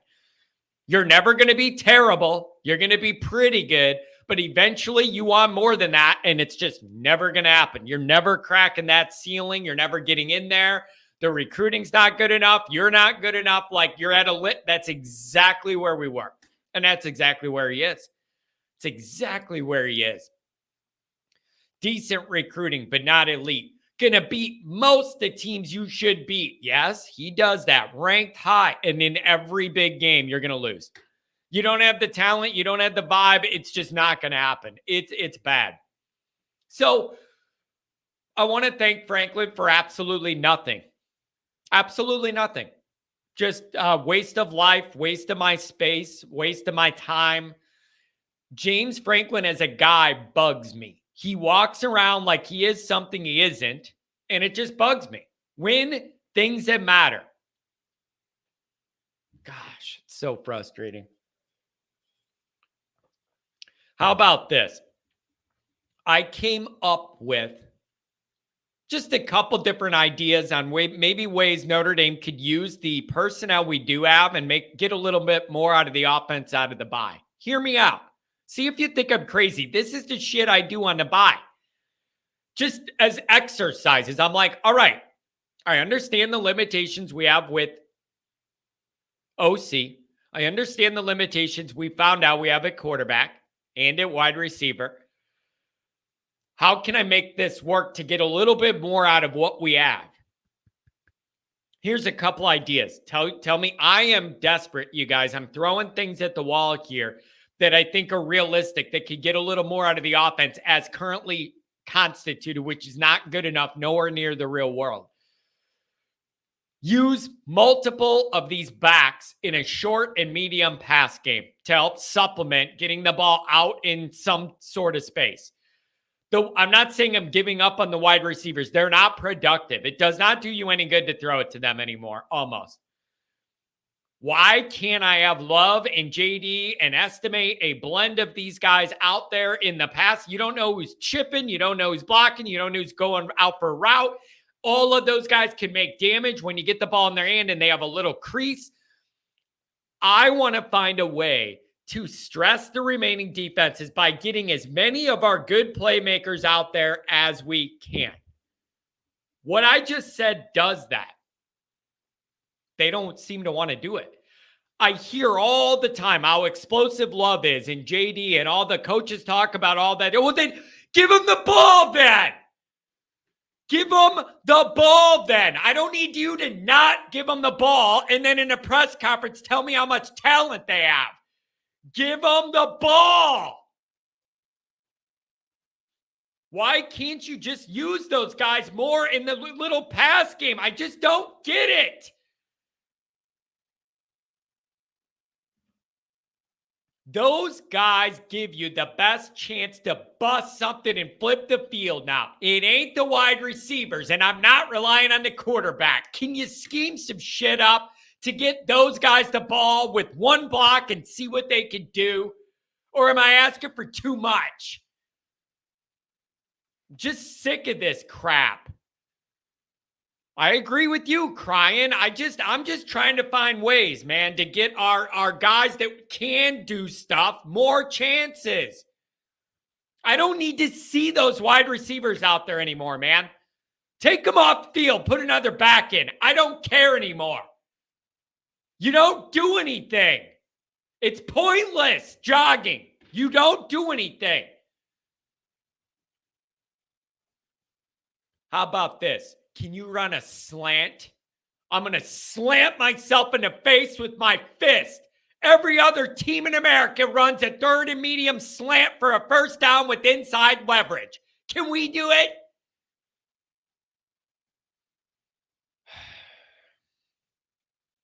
And the easiest answer, here's the one that pisses me off. The easiest answer of how to realistically navigate the remaining 2 games would be feed Estime. That's like the most practical answer in the nightmare we're in with the passing game and the quarterback and the OC and all that would be, we're going to dedicate 25 carries to this guy. You're getting a dozen in the first half and a dozen in the second half. And we're feeding this son of a bitch before he's in the NFL. That would be the best way to go. But you know what the problem with that is? You got to block it up.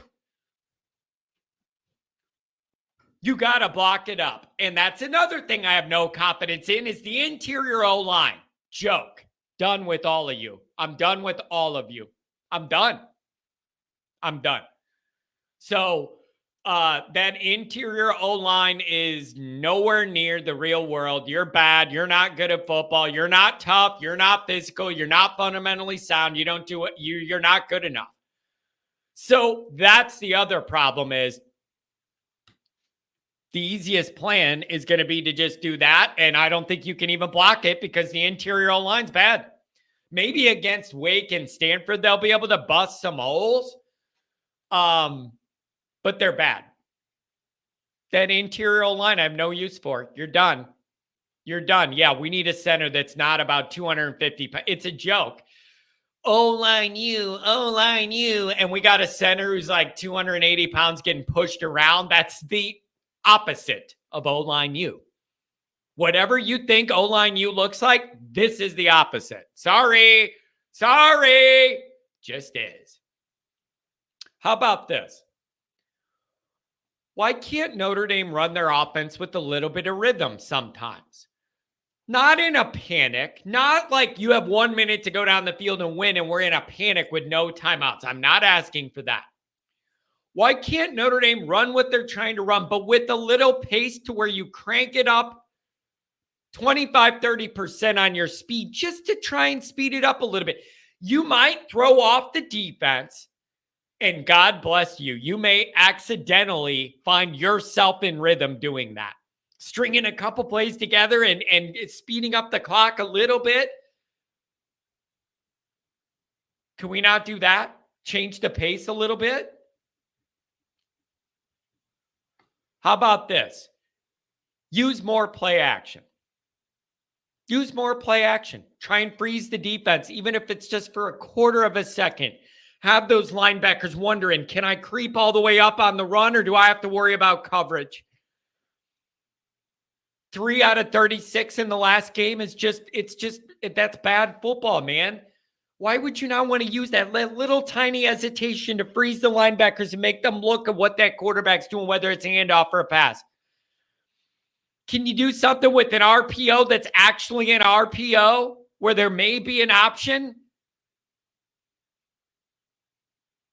How about this one? Let me blow your mind. We're at the end of the year. You could play freshmen now, and they're going to retain their eligibility. Are you telling me Braylon James, who's probably one of the faster guys in this whole situation, can't just run down the field and get under a ball in the remaining 2 games when you're playing for nothing nationally. He's not going to lose eligibility. What are you going to hurt by having Braylon James go out there? We have like 5 pass plays we run. You're going to tell me he doesn't know them by now? Spare me, dude. Spare me that. You literally run like 4 or 5 passing plays. You're telling me Braylon James doesn't know them by now?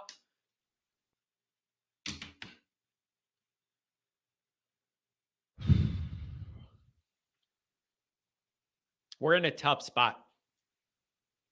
We're in a tough spot. I'm grasping for straws. I'm trying to find answers, trying to find solutions. I'm trying to be realistic about it. I'm not trying to be in dreamland. I'm trying to have an honest look. This is just a struggle. This is just a struggle. You see our former O-linemen playing on Sunday. I do see them playing on Sunday. My question is, when they're all at Notre Dame, why can't they win anything? It's super frustrating to see all of our O-linemen playing good in the NFL. But when they were on Notre Dame as a unit in the biggest games, they couldn't do anything. That's never not going to drive me nuts. There is not one big game moment where the O-line won the game for you ever in recent Notre Dame history. Ever. Big game, I mean the biggest games you're playing. Don't give me some lower level game. The biggest game you're playing in. That O-line has let you down every time. Georgia, 52 yards rushing. Michigan at the Big House, 47 yards rushing. The playoff games, 48 yards rushing. No, that's not what I'm looking for. I love having Q Nelson and McGlinchey and Rodney and all. I love all that. I'm happy for them, and they're great stewards for the university. But as a unit, they never bowed up and were the reason you won the biggest game. They pushed around Clemson last year. Where did it get you? You were dead. You were already dead. You had 3 losses. That ain't the biggest moment to me. The playoffs the biggest moment. Now losing your first loss of the year is the biggest moment. Whatever, you guys. I'm just miserable with this. I'm just miserable with it, man. I just want Notre Dame to be good at football. And I just want to be really proud. John, there is actually. There is. It's actually not far from where your family's at in Illinois, John. Right down the road, I believe, from where you have your kids at, I believe. Actually, it might be warm enough I could get outside and go hit a couple putts. I might do that, John. This might be one of the last days. It is a little warmer. Maybe I'll go hit a small bucket and putt and chip a little bit. Thank you, John. That's a really healthy idea. $5 holler from Willie B. Artigan. Can't answer that. Personal problem. Someone explained to me why Freeman didn't fire Parker of the bye week. Fire him. Number 1, Freeman is planning on doubling down on Parker, and then therefore there would be no decision to make and no timing with which to have to make it. That's number 1. The second answer it could be is because of the unique relationship they have and the way that he was hired, which was very atypical and weird, maybe Freeman thinks it's a little egregious and over the top to do it in the year, and he's going to more ceremoniously do it after the year and not make it a big news story and do it that way. If Freeman doubles down on Parker, it's going to be a long offseason. It's going to be a really long offseason. Okay, last caller of the day, 513. You're talking to me. Welcome to the show. What's going on? Man, I have mixed emotions, John. Mixed emotions. I'm kind of hesitant when people talk about like the transfer portal stuff. First, the wide receivers with Braylon James, I think we've got to be careful on him. And the reason being, John, what happened last year? Remember Tobias Merriweather, what everybody said, and how, he's it. He's going to be our next guy. He's going to be so great.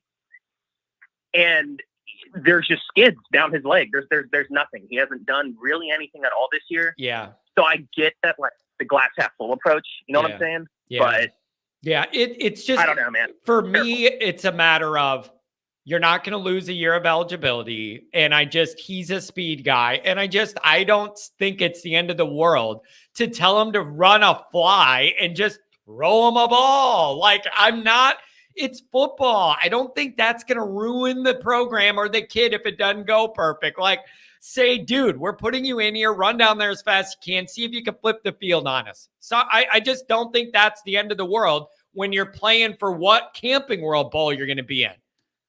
Sorry. True.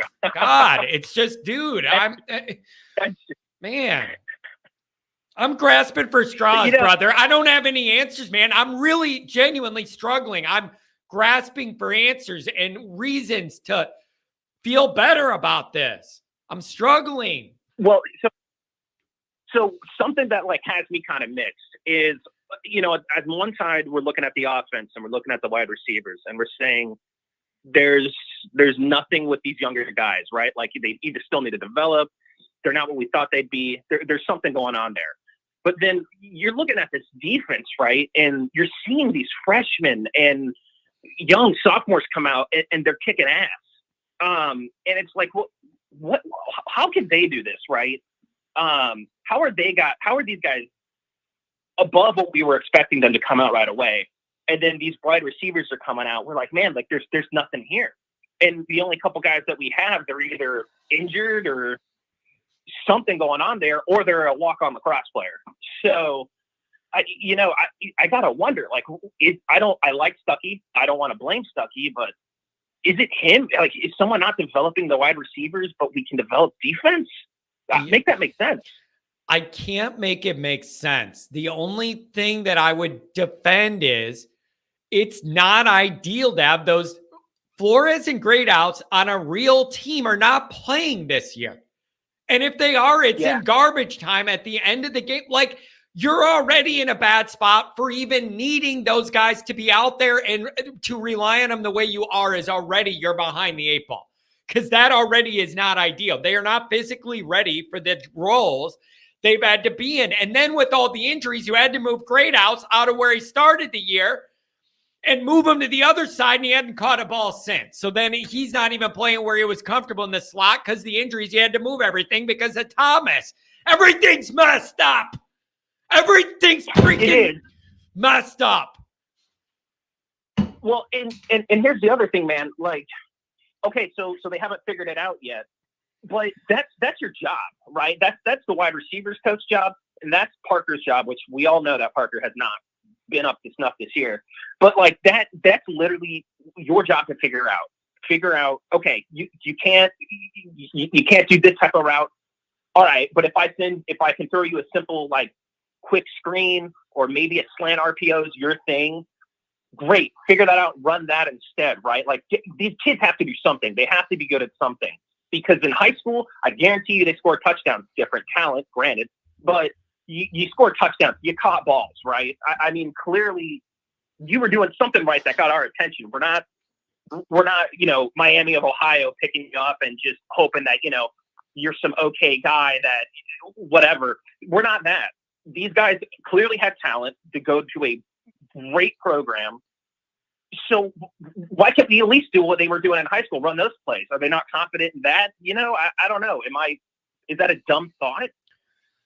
The structure is so different. And a lot of time with these high school guys, the talent's a problem too, to where they run whatever it is and they're just better and faster and bigger. And then I just think it's hard to make it transfer over for a lot of reasons.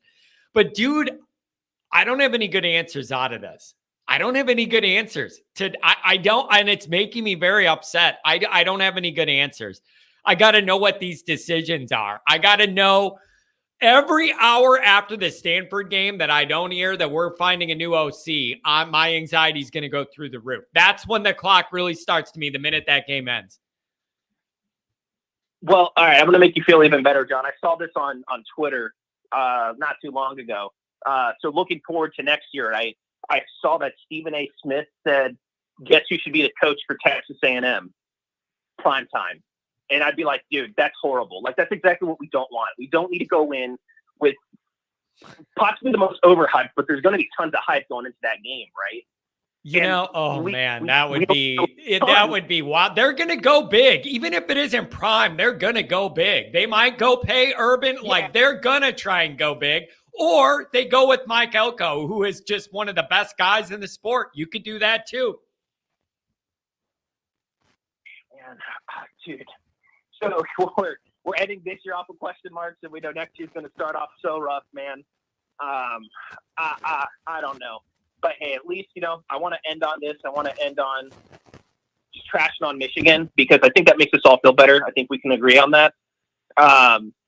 I absolutely love the fact that Harbaugh had to sit in his hotel room and watch that game. Granted, they won, yeah, but it's just awesome. And I hate him more. I arguably hate him more than Michigan, and I think that kind of says a lot. Yeah, I get that. I understand that. So it's going to be awesome watching the Ohio State game. I never thought I'd root for the Buckeyes, because I always get flipped on that game on who I root for. It's very clear this year, man. Like, it's going to be so awesome not to see him on the sidelines. And dude, it's all annoying. They're acting like the guy died, crying after the game, and this is for our hero. They're all in the cheating bunker together and defending it. It's sickening. I'm annoyed with all of it. I would be annoyed even if Notre Dame was having a good year. I'm even more annoyed now, because it's all frustrating. So I'm Team Ohio State on that one, 100%. 100%. I don't like that Goolsby when he tweeted after he saw that guy was crying. He was saying something like crocodile tears. I watched that over and over again. Dude, it's just So I don't know, man, but you gotta hope you find a way to win out and get some younger guys some time while you're doing it. And then Marcus Freeman has major big decisions to make in his life, and so he's got to make the right ones. Anything else, my friend? Thanks for the call today. Nothing else, man. I appreciate it. We're not that far off. I know it feels like we're really far off from a goal, but I don't think we're too far there. We just want to see the promised land, right? And I still believe Freeman will get us there. Yeah, and you know what? The reality is, as good as you feel probably isn't right, and as bad as you feel sometimes isn't right. The reality is probably somewhere in the middle. We're just all subject to the emotional swings. And I know me personally, I'm particularly subject to drastic emotional swings. So I get that the reality probably isn't as dramatic as I make it, but I only know the way to be the way I am. I don't know any other way, man. I hear you, John. Well, hey, brother, thanks for taking my call, man. Enjoy the rest of your Monday, and go Irish. Thank you. Thanks a lot. $10 holler from MJH Irish. Appreciate that. It's healthier for me to give money to John than buy alcohol to deepen my depression than Notre Dame football. So troubled. You're going to do both. You're going to give me money and go buy alcohol. Double whammy. Oh, we got a $5 holler here. 5358. You'll be the last caller of the day then. Somebody said, and I already forget who it is. Somebody said that they're more concerned about Freeman's offensive philosophy than they are whatever Parker's doing or not doing. I understand that in a way, because Freeman's saying, I want to be an O-line, D-line driven program, which is kind of an older school mentality. Every coach says it, but then they throw it around to do we don't do that. So he genuinely, I think, means it. But the only way you could do that is if you're elite on the O-line and D-line. We're not elite on either. If that's going to be your DNA, you got to be elite at doing it. We don't have an elite offensive line, and we don't have that anchor in the middle. You don't have no Lewis Nicks taking on double teams, pushing them back in the quarterback's nuts, right back. And I also don't have two killers on the edge. I need two, not one. Definitely not zero. Not even one. I need two dudes off the edge that are going after the quarterback that have to be accounted for all the time. So if you want to say we're going to be an O-line, D-line driven program, fine. You need elite O-line and D-line play, though, and we don't have either. So, no. Like, I'm sorry. If that's what you want to be and it's an antiquated way to build the program, I'm fine with it, but you got to be elite at both spots. You ain't. You ain't. So that's tough when you want to make that the driver and it isn't elite. I don't know what to do for you. 704. Give me some more. What's going on a Monday? John, how you doing? Wound a little tight. Yeah, it seems like I think we all are these days, aren't we? I'm just wound a little tight. This isn't what I want it to be. Looking around the country frustrates me. Where are you at with all this? All right, so I'm gonna start by saying I'm gonna beat a dead horse here. Probably make some people mad. I'm a big Sam Hartman fan, so take that to take everything I say with a grain of salt. But I wanted to talk about, and I'm gonna tie this into Notre Dame for you guys. Don't worry. But last year, Mr. Hartman threw 6 touchdowns in that game against Clemson. They lost 51-45 in double overtime. What options does my buddy Mr. Hartman have on the outside in all of these games? Even the close ones, even the Duke game. We barely made it through that. Yep. What are we going to do against a Wake Forest defense who, honestly, not good at all, but like neither are these other defenses that were, I mean, think about USC. Let me ask this. Are you giving any consideration to the concept that nobody should know Hartman's weaknesses in and out more than Wake? Should that be something that we think about more this week, or should Notre Dame be so much better than Wake that that's really not an issue? Oh, I think Notre Dame is in some trouble next week because of that. Man, dude, we just can't be here. This can't be it, man. This can't be where we're at. No team knows him better than Louisville. They have his number, and look what happened. Yeah.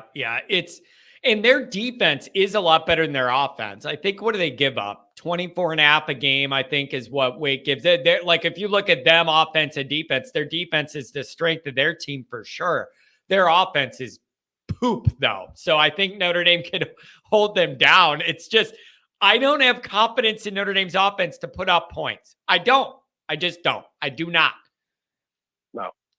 24.5 point favorites too, man. 24.5 point favorites. A part of me wants to know how Notre Dame's scoring 24.5 to begin with, let alone winning by that much. I'm not even sure we're going to score that much.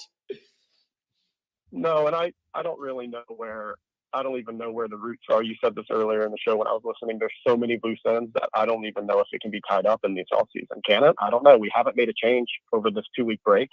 It doesn't seem like we have. So, I mean, what's the deal with that? Yeah, man, that's a really frustrating aspect of this is it isn't just like one thing. It's just, there's a lot of things that all tie together and they're all looped together. So if one thing doesn't go right, it like trickles down and affects and taints the other stuff. We got a lot of that going on offense, and it all mixes into a stew of not good enough. So here's my question to you and to Notre Dame and their receiving core. Who's going to step up? Is it going to be the lacrosse player? I'm going to tell you what. The running back that's converted to receiver? The lacrosse player looks to me like the guy who wants it the most. Does that make sense? When I see him running around out there, it looks to me like he's going at a different level. Not that he's the most elite athlete in the world, but that he's trying his hardest. The guy looks like he's more cranked up and wants to make a play more than everybody else. It just looks that way. Am I seeing things? He makes the play every time he's on the field. And he doesn't go down, and he's fighting for another yard. He's always leaning forward. He just seems to be giving an extra level of effort I'm not seeing everywhere else, and it's pissing me off. The last thing I'll say, John, I'll let you, I don't know, if I was you, I'd need a nap after this, but, or go to the bar. Maybe I need to go to the bar and then have a nap. Go to the bar and then have a nap. No, I'll tell you, I was at that Clemson Notre Dame game. I was sitting 3 rows behind the stinking Notre Dame sideline. And other than Hartman, who he walks up and down the sideline the whole game, talking to people, patting people on the shoulders, talking to the defense, nobody's moving. Hands on the hips, arms crossed. Coaches are the same thing. Yeah. Where's the sideline culture? We're at Clemson. We should be fighting for our lives. Yeah, I Same know. thing at Louisville. I just don't. And that motivational piece and all that mental piece, I struggle with that too. Like, you don't want to be too high, but I need to engage. I want to see people worked up. And I don't know, man. There's a lot of big decisions coming, and Marcus Freeman's going to have to really look at some things within himself and his own personal development and all the guys that he puts around him. Where I just feel the pressure starting to kind of tighten and the margin of error and leeway and benefit of the doubt's tightening. And we really need to just start getting real serious about this. And I don't know. I have anxiety about it, man. I am very uncomfortable right now and I hate it. I hate it. Well, you know what, John? I'll let you go. I've pissed you off enough. But let's hope to see the Faison step up. I like him. Let's see him step up, and we'll see who else wants to match him. There you go. Yep. And by the way, you didn't piss me off, man. What Notre Dame's doing does. Like, it's not our fault. It ain't your fault. It's not my fault. This is just what's going on. But at least we're all in it together. So thank you for calling today, man. Have a good Monday. Have a good one. See ya. Man, you guys, I love this community. I really do. Kent, maybe that's what we could do, man. Why don't we go play a best ball scramble or something? Just me and you. We'll drink us something. We'll go out there. We'll play some golf. We'll have a casual scramble, best ball. We each hit our good shot. That would help me relax. We could talk about all the ways I need your team to beat Michigan. We could do all that. All right. Thank you, guys. I really appreciate it when you're here, when things aren't easy, when things are going good and Notre Dame's flying high after the USC win. It's easy to jump in one of these shows and ride in the chat and be happy and crow a little bit, whatever you're going to do, feel those vibes. It's a lot harder to do and address and want to be here when things aren't great. That's a different level of willingness to engage, and even when it isn't perfect, being in here and trying to figure it all out. I don't know. Pat, I've been asking you to golf all summer, and you're golfing with Kent. Well, Pat, the difference is you and I both know that's not really going to happen anyways with Kent. So let me be nice for a minute. You know it ain't realistic anyways. I'm not going to Ohio to play golf with Kent. I'm just trying to be nice. Give me a break. All right. I'm done with this. I think I'm going to go write an article about me being mad about all this stuff. That's what I'm going to do. Thanks for the calls. Thanks for the donations. Thanks for being here. Have a good one.